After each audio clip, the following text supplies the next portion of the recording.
तो किसी भी स्वरूप में हो, भगवान उसको प्राप्त हो जाया करते हैं। तो क्या कहा?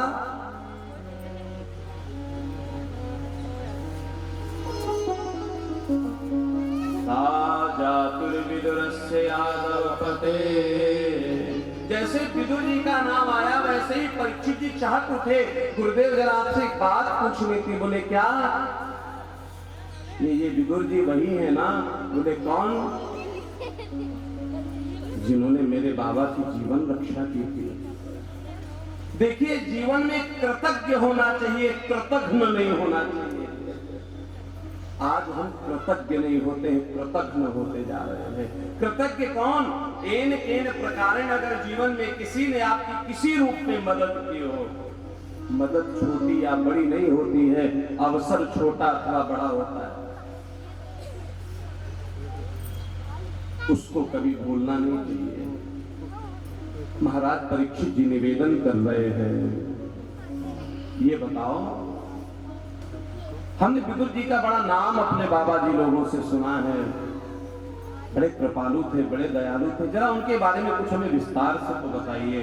आदरणीय सुखदेव जी महाराज कहते हैं, विदुर बड़े दिव्य धर्मात्मा थे, पुण्य आत्मा थे। यदा तु राजा स्वसुतान साधुन पुष्यन्न धर्मण्ड विनष्ट दृष्टिः। जब धृतराष्ट्र जी महाराज पुत्र मोह में अंधे हो गए और अपने भाई की बेटों का भी अंश उनको दिलाने में असहायता करने लगे, असमर्थ होने लगे, उस समय विदुर ने पांडवों का पक्ष लिया है।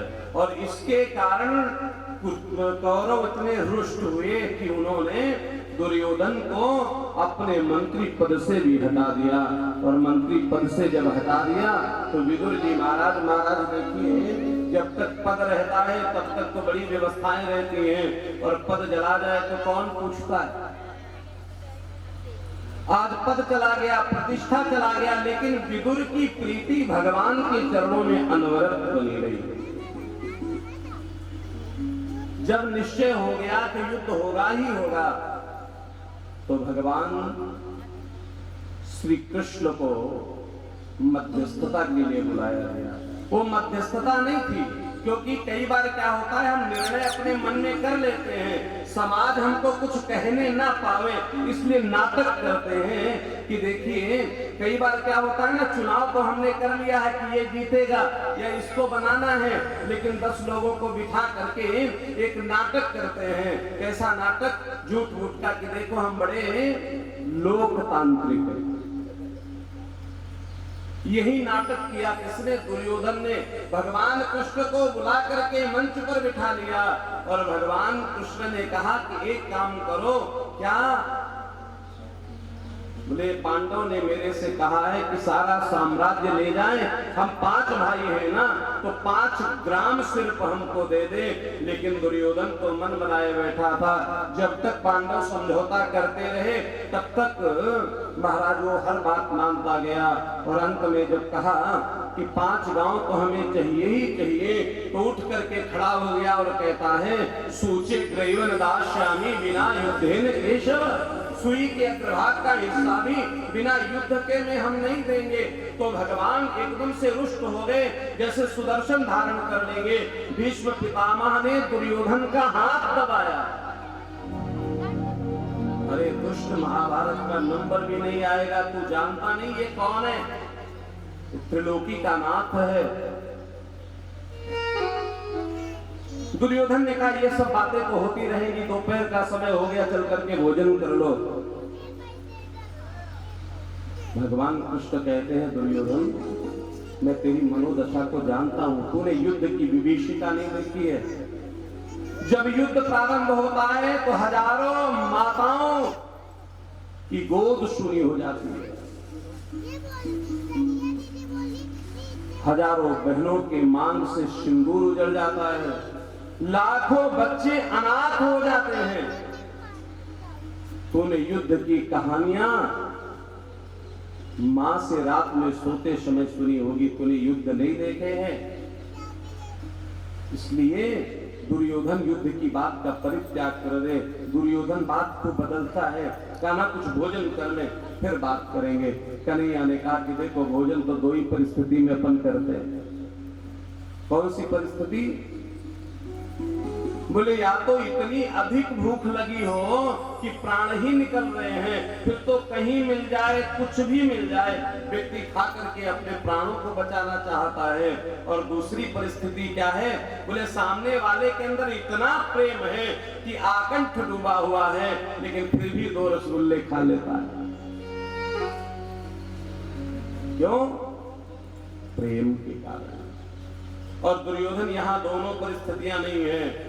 तेरे अंदर प्रेम नहीं है, मेरे को भूख नहीं है। और एक तीसरी बात, बोले तीसरी बात क्या? बोले मेरा निमंत्रण है। बोले कहां? विदुर जी के यहाँ।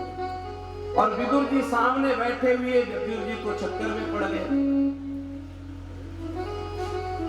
ये कन्हैया की क्या लीला है? मंत्री पद चला गया, हमारे घर में कुछ भी खाने को नहीं, और ये कन्हैया है ना, जाने किस क्षण वहां पहुंच जाए महाराज। अब वहां से दौड़ पड़े हैं। और जैसे ही कन्हैया ने कहा है, कन्हैया ने दुर्योधन से कि हमारा निमंत्रण विदुर के यहाँ है, तो विदुर कहीं कन्हैया की अच्छी खातिरदारी न कर ले, इसलिए समस्त इंद्रप्रस्थ में आदेशित कर दिया दुर्योधन ने कि कोई भी व्यक्ति विदुर की सहायता नहीं करेगा। अब जिस दुकान पर जाते करे बेटा कुछ उधार दे दो, आटा दाल चावल, कल पैसे दे देंगे। अरे नहीं नहीं, मरना है क्या? विदुर इधर उधर दुकानों में घूम रहे थे, तब तक क्या हुआ? भगवान कृष्ण पहुंच गए। कहां? विदुर जी की कुटिया में आवाज लगाई, काकी दरवाजा खोलो, काकी दरवाजा खोलो, काकी दरवाजा खोलो। नहीं, इसको बुलाएंगे, इसको भी ले लो। विदुरानी स्नान कर रही थी। कहते हैं भगवान की जब वाणी कानों में गई तो एक क्षण के लिए समझ नहीं पाई। कृष्ण ने आवाज लगा दी, काकी मैं कन्हैया। और जैसे कन्हैया शब्द विदुरानी के कान में गया है, महाराज दौड़ी हुई आई है। गीले वस्त्रों में ही भगवान ने अपना उत्तरीय वस्त्र विदुरानी जी को उड़ा दिया है। आज विदुरानी ने कृष्ण को गले से लगा लिया, आलिंगन करने लगी है। महाराज कहते हैं इस भक्त और भगवान के प्रेम को देख करके श्रीमान सुखदेव जी परीक्षित जी आनंदित हो रहे हैं। बोले भक्त वत्सल भगवान की। और लेकर के गए कहां? विदुरानी अपने आंगन में लेकर के गई और कृष्ण से कहती हैं लाला तू यहाँ बैठ जा। और जैसे ही कृष्ण बैठने लगते हैं, अरे मुझे पहले से पता ही नहीं था तू आ रहा है, नहीं तो मैं साफ सफाई कर देती। यहाँ तो मैंने लीपा भी नहीं, यहाँ नहीं बैठ, तू यहाँ बैठ जा, तू यहाँ बैठ जा। 5-7 चक्कर लगवा दिए पूरे घर में महाराज। जैसे घर पवित्र हो गया जिस घर में ठाकुर आया है। और एक जगह उल्टा पीढ़ा डाल दिया। भगवान की कथा तो भाव की कथा है, ऐसा भाव उत्पन्न हुआ और उस उल्टे पीढ़े पर ठाकुर को बिठा दिया। अब दौड़ी दौड़ी गई है, कुछ खिला दो। पूरे बंटन बतलोई सब महाराज, कुछ नहीं है आज भर में, क्या खिला